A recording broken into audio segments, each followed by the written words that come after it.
আসসালামু আলাইকুম। আশা করি সকলে ভালো আছেন। ইনশাল্লাহ আমিও ভালো আছি।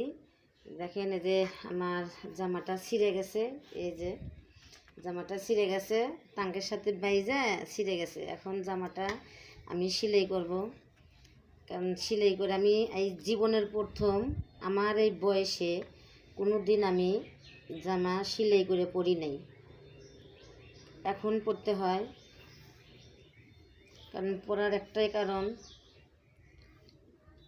আমার স্বামীর ইনকাম নাই।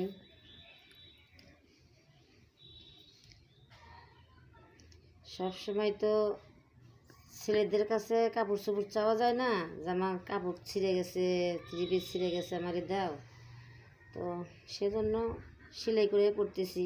কি করব, আমার মা ফাতেমাও তো 70 তালি দেওয়া শাড়ি পরছে, কেন আমরা তা পারবো না? আমার মা ফাতেমা যদি পরতে পারে, আমরা কেন পারবো না ছেঁড়া কাপড় পরতে? আমার মা ফাতেমা তো কোনো দিন একটা ভালো বোরকাও পরতে পারে নাই।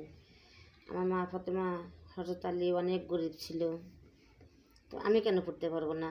আমার প্রিয় রাসূলের উম্মত হয়ে আমরা ছেঁড়া কাপড় কেন পরতে পারবো না বলেন তো? সেলাইটা হয়ে গেলে আপনারা আমি দেখাবো। আর জামাটা সেলাই করা হয়ে গেছে। আপনারা কিন্তু জামা কাপড় ছিঁড়ে গেলেই যে ফেলাই দিবেন তা কিন্তু নাই, ঘর মুছবেন তা কিন্তু নাই।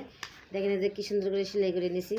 আপনারা এই জামাটা কাপড় যাই ছিঁড়ে যাক, আপনারা সেলাই করে পরবেন আর মনে করবেন যে আমার মা ফাতেমা তো ছেঁড়া কাপড় পরতো 70 তালি দিয়া, সেই মনে করেই আপনারা কিন্তু কাপড়টা ফেলাই দেবেন না, লুসনি বানাবেন না, ঘর মোছা বানাবেন না, আমার মতো সেলাই করে নিয়ে পরবেন।